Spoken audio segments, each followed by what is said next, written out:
ndipo Mungu anamwambia kwamba amewatia Wamidiani kwenye mikono yake na jeshi lote la Midiani.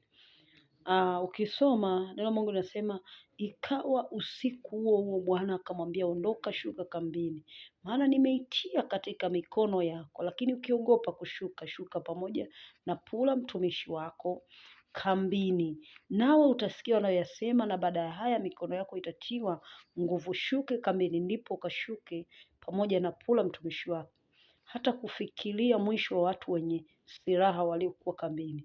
Na Wamidiani na Wahamaleki na hao wana wa mashariki walikuwa wametua bondeni, mfano wa nzige kwa wingi na ngamia zao walikuwa hawana hesabu, mfano wa mchanga ufuoni kwa wingi.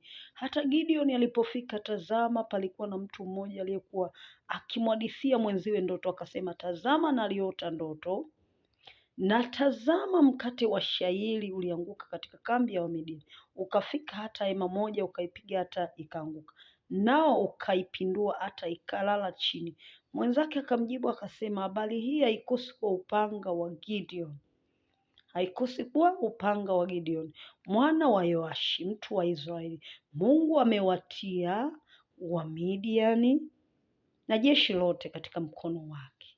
Kwa hiyo usiogope mpendwa, Mungu atawatia maadui zako katika mikono yako, na Mungu atakupigania, utashinda.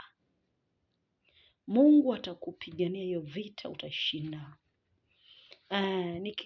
Tukisoma habari za wale wakoma, wakoma